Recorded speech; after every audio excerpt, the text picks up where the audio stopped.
What is up, YouTube? Welcome to KO Bets, the show where we'll discuss upcoming strategies for UFC events. It's Friday night. We're going to go over UFC 298 tomorrow. My name is Bill. I'm here to help make you some money, provide you with some entertainment. If you wouldn't mind, please like the stream, subscribe to the channel. I appreciate the support tremendously. First thing on the agenda, I have to provide an NFT update. We're at 71 subscribers. When I hit 100, I'll give away a UFC strike moment. We got to go over last week. Let's pull that up.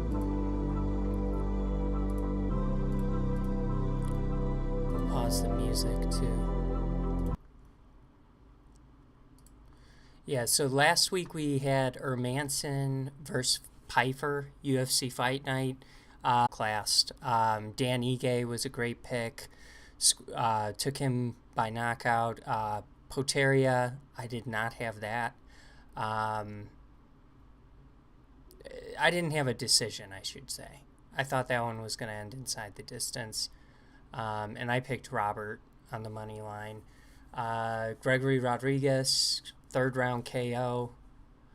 Great job by him. Michael Johnson looked terrific.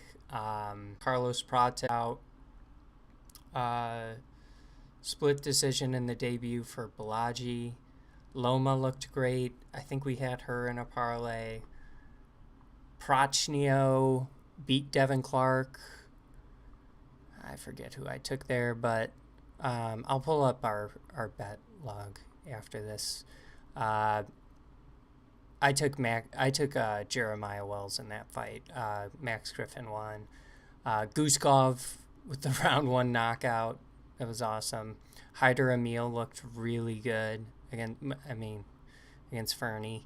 And then, it was like a low kick, or was it a low kick? Yeah, no contest. Kind of sucked because Marcos seemed like he was winning, and I think I had Marcos. But yeah, last week was a good week. We finished up 5.65 units. We bet 3 units total, so that was a great return. And then on the year, that put us comfortably in the positive. So we're at 31% returns, up 7.45 units. And basically how I post it is like this. I realize my, here, let me move this. My face is kind of in the way. But this is essentially how it'll be presented. So just, you could give me a follow on Twitter. Let's see. Where was I?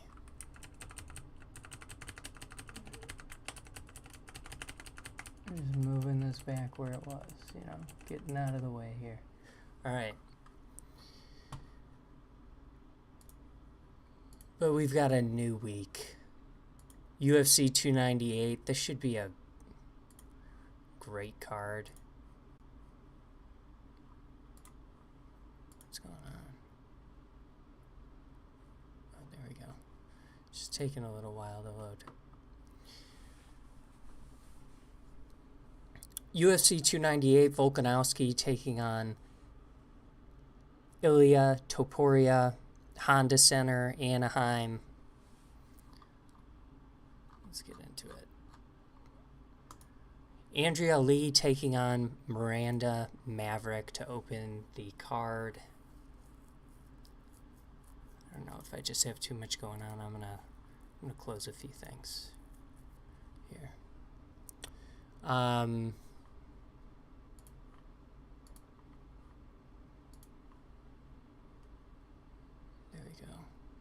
Hopefully that helps.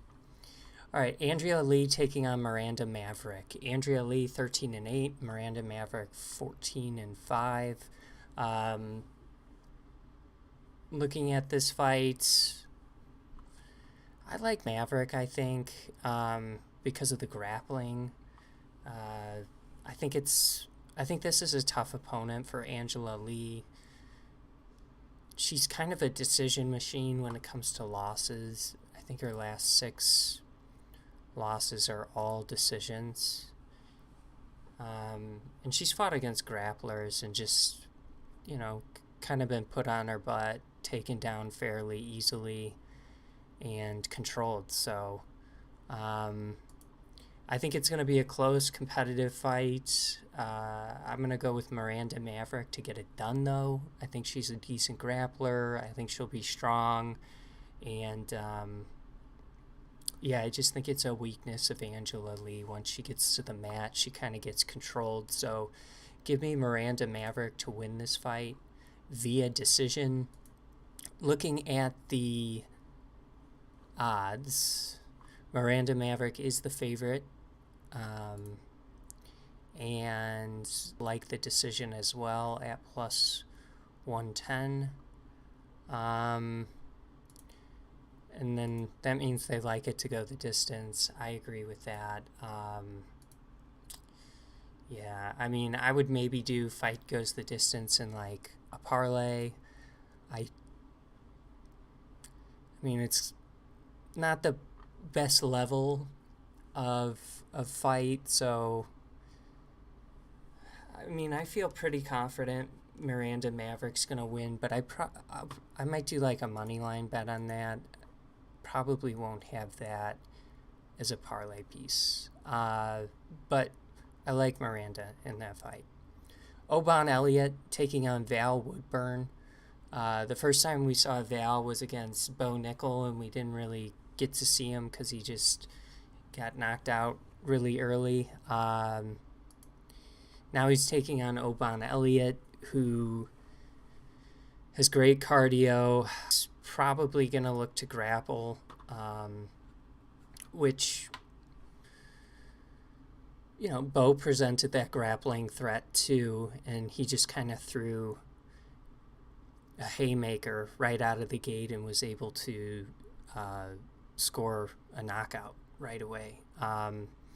So Val's got to keep keep sound defensively on the feet, and then it'll be interesting to see his takedown defense, what that looks like, see what his wrestling's like. He looks strong. He's only 5'8". He's really ripped, really built. He hits hard. The question is I have about him is he going to be able to grapple? I don't know. I'm going to go with Oman Elliott in this fight, but probably a no bet, just because his odds are so bad at minus 310 here. Odds makers don't like this to go the distance, so like maybe to get better odds or something, I'm looking.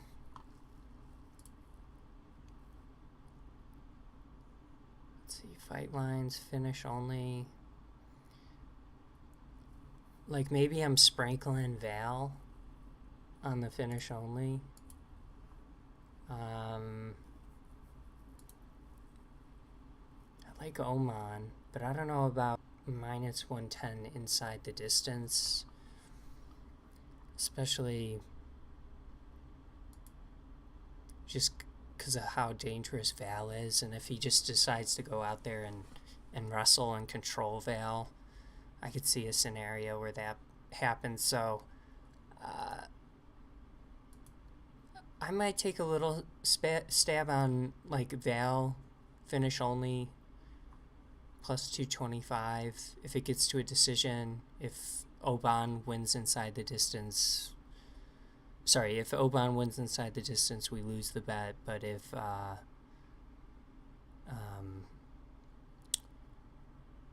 it goes to a decision, it's a no bet. So here. All right.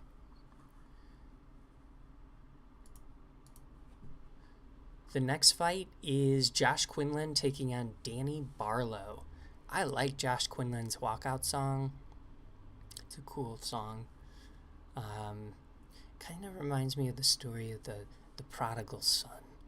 But he's stepping in on short notice here against a really, really dangerous opponent who's got a huge finish rate. I guess Quinlan's got a better one, 100%. But Danny Barlow, he's going to be the taller fighter. He's going to have the reach advantage, and he's dangerous. And we've seen Quinlan struggle to close the distance in fights. You see the defense is not good. That strike differential, and so he's going to really have to be careful. And to be honest, like, I don't really see a scenario where Josh Quinlan wins unless he just catches Danny Barlow. I think Barlow probably hurts him. Quinlan's super tough though. Oh, he's only 6-1. Has one, his one loss is a decision, and that was his last fight against Trey Waters, who had a reach advantage. But I don't know. I think this is a good fight for Danny Barlow, so I'm gonna go with Danny Barlow minus 225.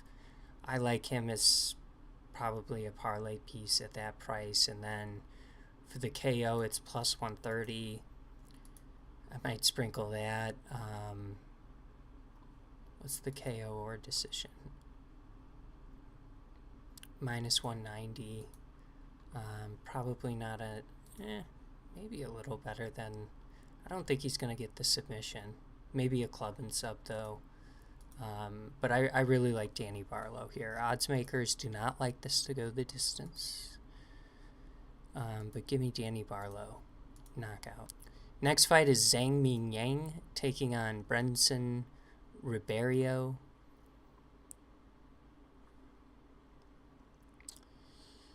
Zhang Ming Yang, he's coming off of a 2-year layoff. Not the best competition. I wasn't seeing a lot of names that popped off on his resume, and he's super young. So I've got a lot of, his stylist, and he's fighting against another guy who's super aggressive. So this should be an exciting fight, and I think it's kind of a toss-up, to be honest. I think it is I think it's super exciting. We've got him taking on Bredson Ribeiro, who came off of Dana White Contender Series. Again, super aggressive offensively.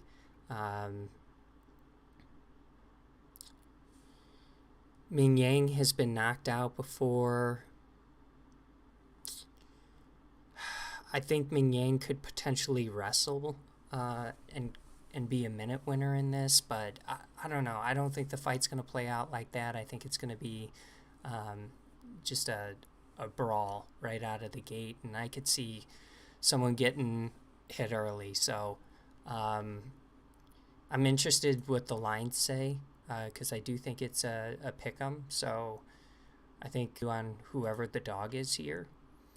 I'm going to go with Bredson to win this fight, I guess. But either way, it wouldn't surprise me. And then you've got, odds makers don't think this is going the distance. Look at that. Minus 1,100. Those are the fights where you got to click, sprinkle a little bit on yes. Because I swear, it always happens. You want to parlay like Derek Lewis, his fight's not going to go the distance in it logically.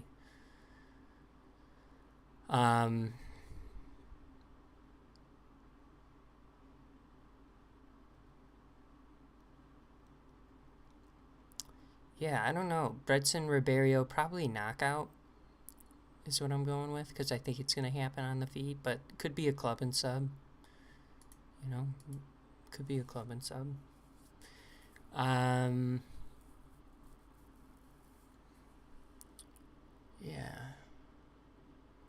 I don't know. Probably a fight I'm going to just stay away from for the most part.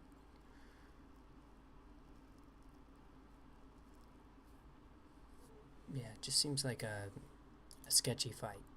But it'll be really fun to watch. Rinya Nakamura taking on Carlos Vera. Rinya Nakamura is going to be a huge favorite in this fight. Scary fighter with great wrestling, huge power, and I think you got to assume knock this dude out. Rinya Nakamura minus 1,200 favorite. And round one.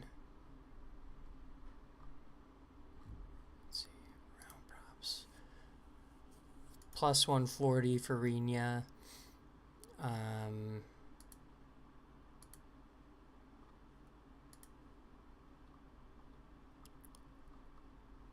Rinya KO or submission minus 175. That's probably where I'm looking to attack this fight. Maybe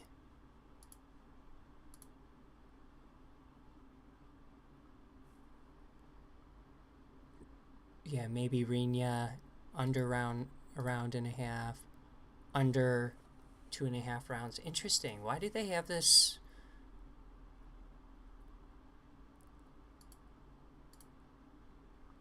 Man, I think Rinya's going to destroy this. Like, look at the odds. What does this tell you? I mean, we have seen Rinya get decisions. Maybe it's based off of the Fernie Garcia fight where he went to a decision. But,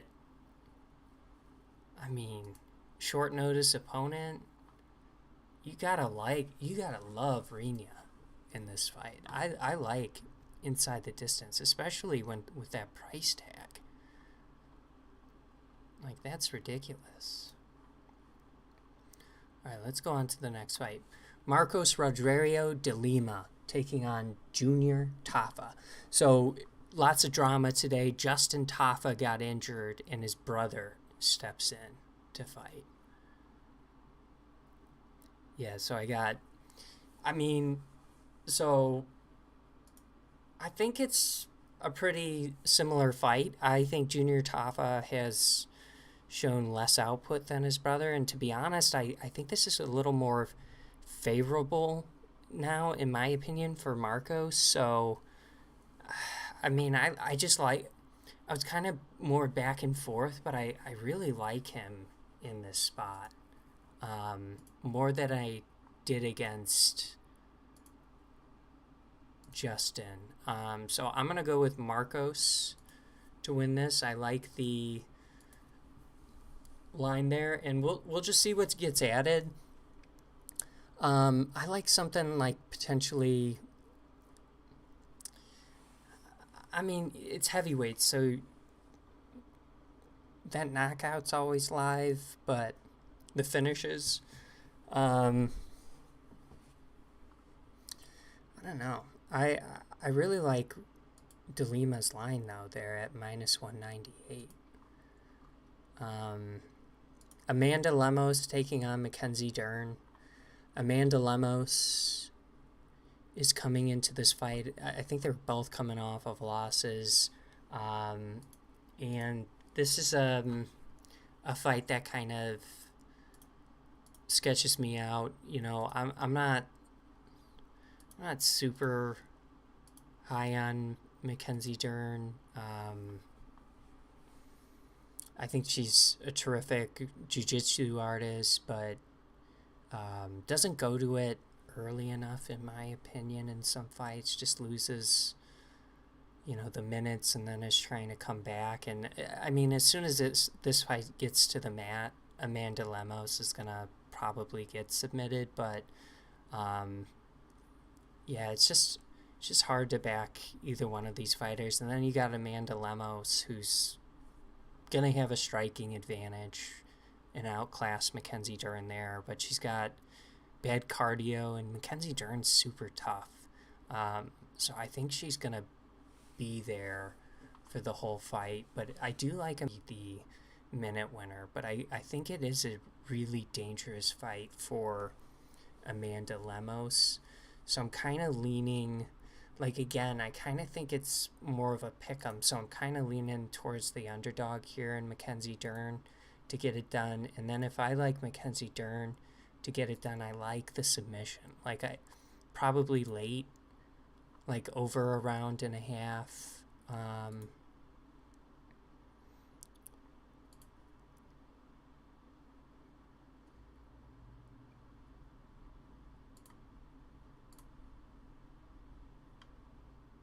You know, something like that. But yeah, I think she could be super beat up. I think Dern's gonna be there, and I think that's just a dangerous place for Amanda Lemos, who's just awful on the mat. So I actually have on my note page, I highlighted Amanda Lemos, but I'm switching right now to Mackenzie Dern. The next fight is Anthony Hernandez taking on Roman Kopylov.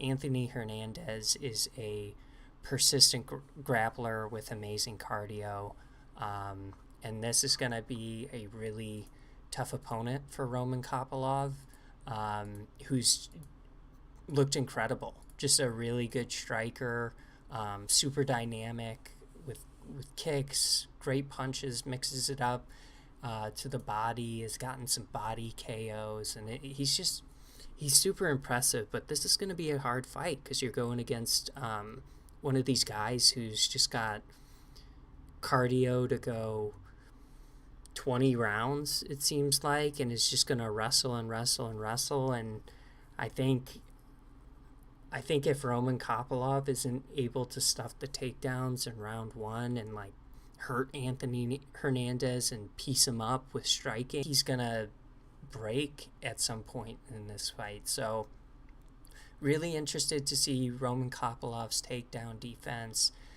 I think Anthony Hernandez gets it done, and I think he could probably get it done inside the distance. I don't know if it's going to be ground and pound or a submission, but I like inside the distance either way for this fight. I think if Roman Kopylov wins, he's probably hurting Anthony Hernandez and getting him out of there in the first half of the fight, and then I'm looking for Anthony Hernandez to win later in the fight. So over under set at 1.5. I like Anthony Hernandez. Odds makers like the submission. Again, I might be looking, so over 1.5's plus 110, and the winning method KO or decision is plus 100. But that's probably where I'm liking Anthony Hernandez, is like right in there. And then you're covered if it does go the distance. But the next fight is Merab Divashali. I don't know how to pronounce his name.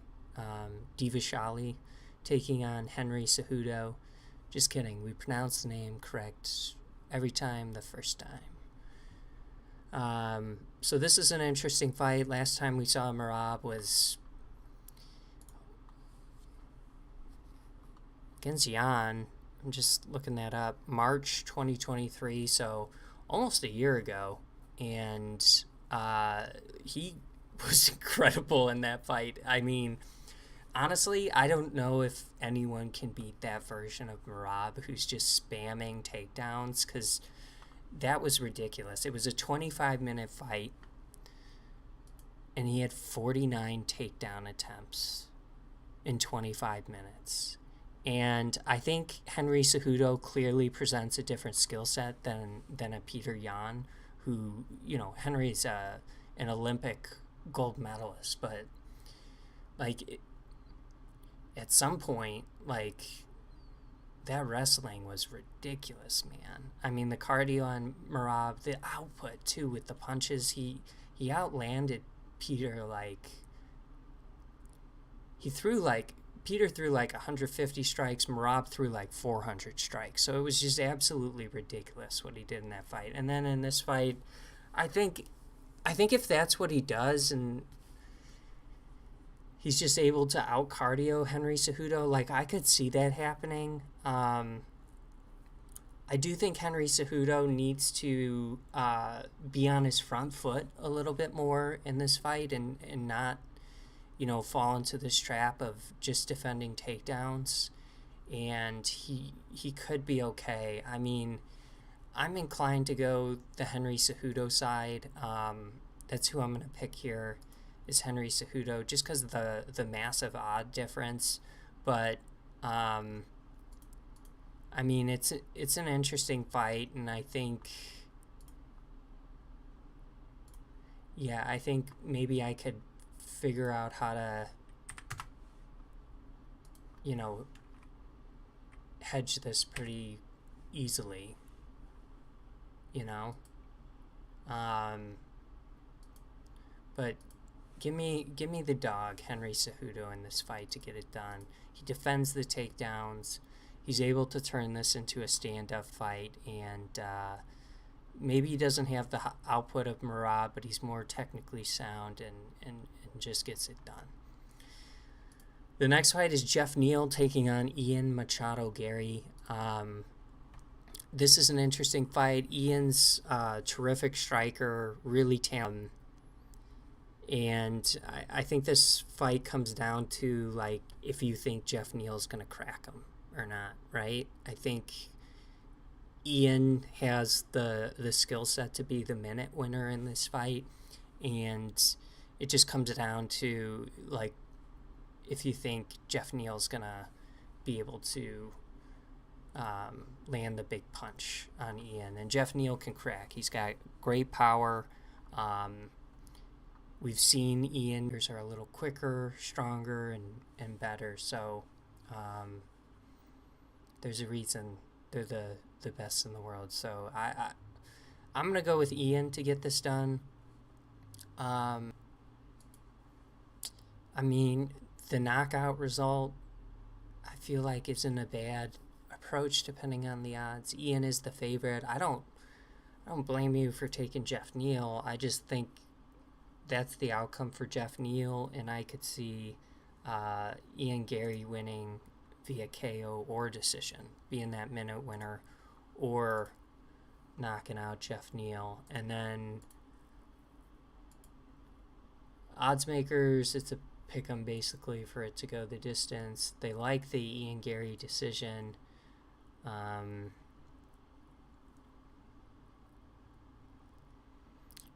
mean, Ian Gary decision only is interesting.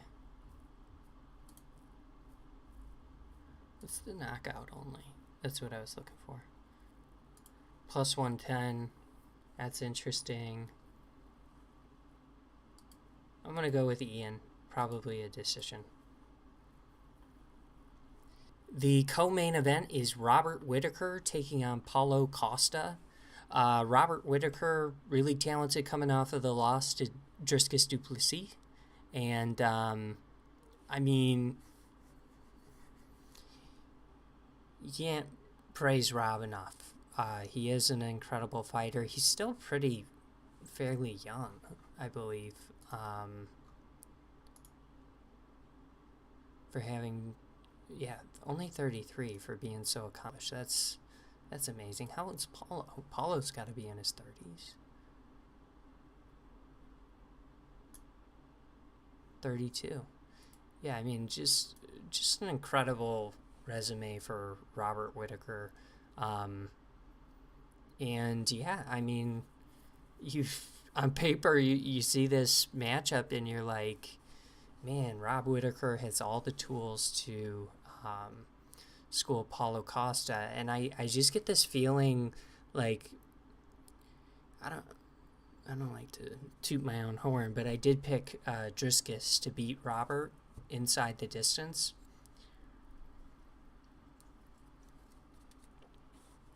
I just think when you're looking at, like, putting together a game plan for a fight, like, Whittaker's terrific.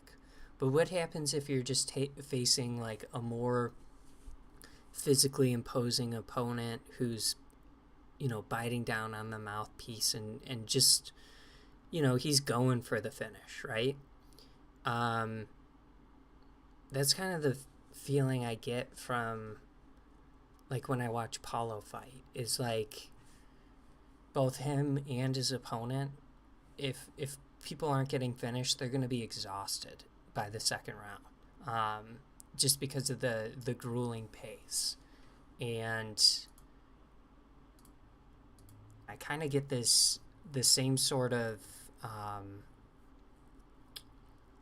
feeling when I'm trying to pick between Rob Whittaker and Paulo Costa here, and it does depend what kind of game plan we see from Paulo Costa. And yeah, you can go back and talk about Whittaker versus Yoel Romero, who's he beat twice, right?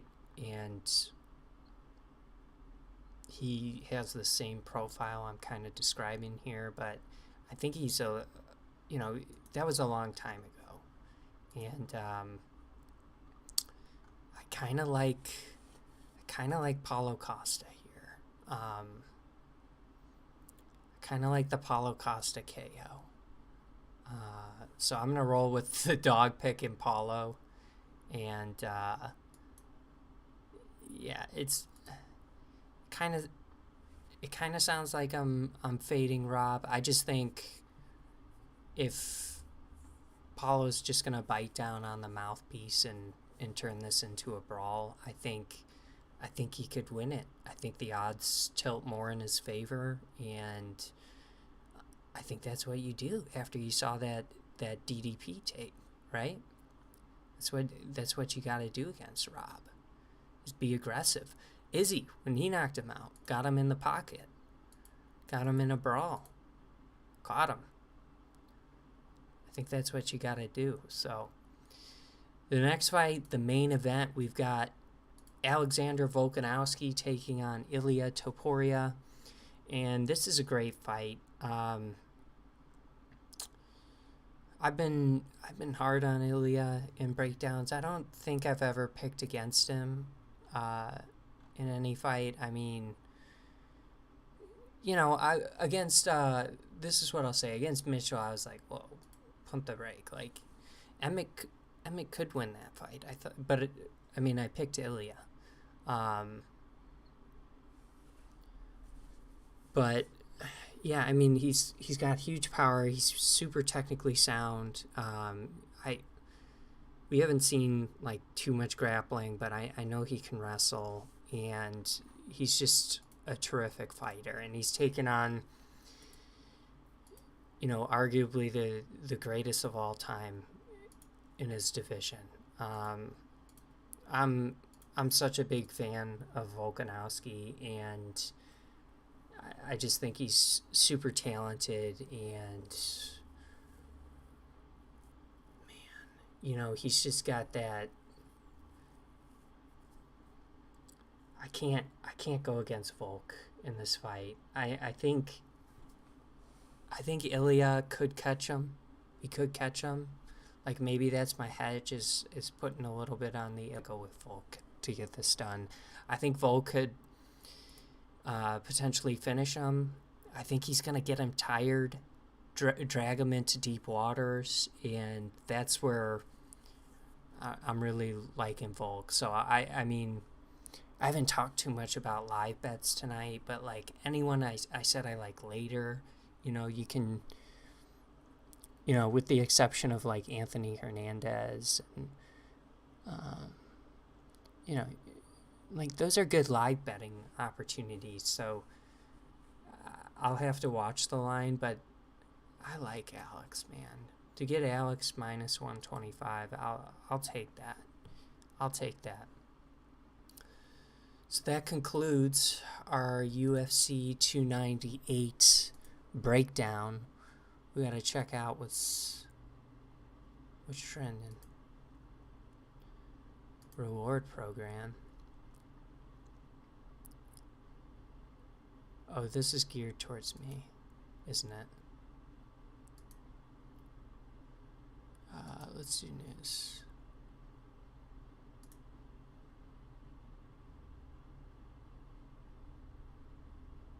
I don't know who that is.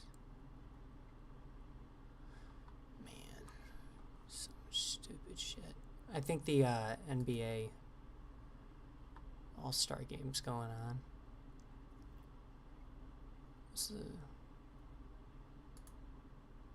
I don't want to watch it.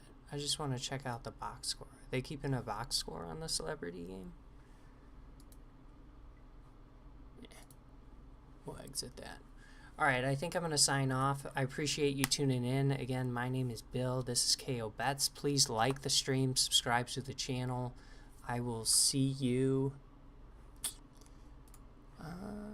probably next week, right?